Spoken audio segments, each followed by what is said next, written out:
What does it mean for a forest to be resilient? Resilience is a word that I feel like I'm hearing a lot, and I'm hearing it used to describe everything from the health of a person to the health of a forest. So as is now used by our medical community, that might be our ability to experience an injury or a sickness and to maintain our overall health. In the case of a forest, it's its ability to experience disturbances, pests and pathogens, disease outbreaks, and to maintain the health of this system as a whole. The resilience of the entire forest includes the death of trees. Tree mortality is a completely normal and natural and actually very beautiful process from which many good things for the forest come.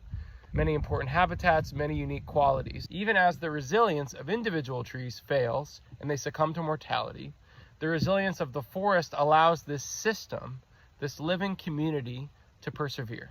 And in many cases, even to become more diverse, more complex, more rich with life. It's important to recognize that resilience is and has always been a defining quality of forests. They just are resilient. And actually, as we learn to understand them better and to understand what a profound positive role that disturbances and things like tree mortality have in the function of these ecosystems, we define forests less and less by their stability, their ability to stay the same amidst adversity, and more by their resilience, their ability to remain healthy amidst disturbances. Resilience is also a word that you're going to hear about around forests and forestry right now, because the greatest threat that forests face is what we call global change. So that's climate change plus non-native invasive pests and pathogens, shifting disturbance regimes as a result of climate change, pollution, forest fragmentation, deforestation, deer overpopulation, all of these things that form the sum total of the threats and the stressors that forests face at this moment in time.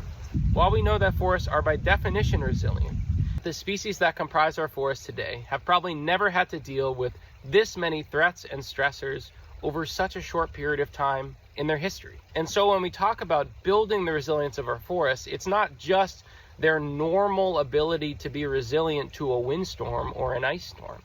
It's their ability to be resilient to threats at a scale that they have never experienced. So if we want these systems to continue to exist, we have to help them. So how do we make a forest more resilient?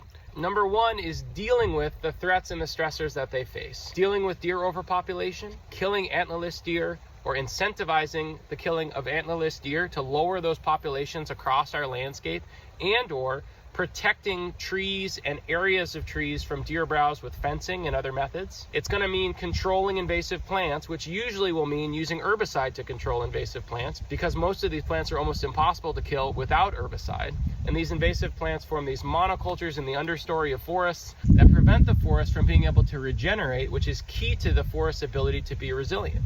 Also integral to forest resilience is species diversity, making sure that we have a wide range of site-appropriate tree species on a given site. The idea of this is basically risk spreading, not putting all of our eggs in one basket. The different parts of global change are going to affect different tree species differently.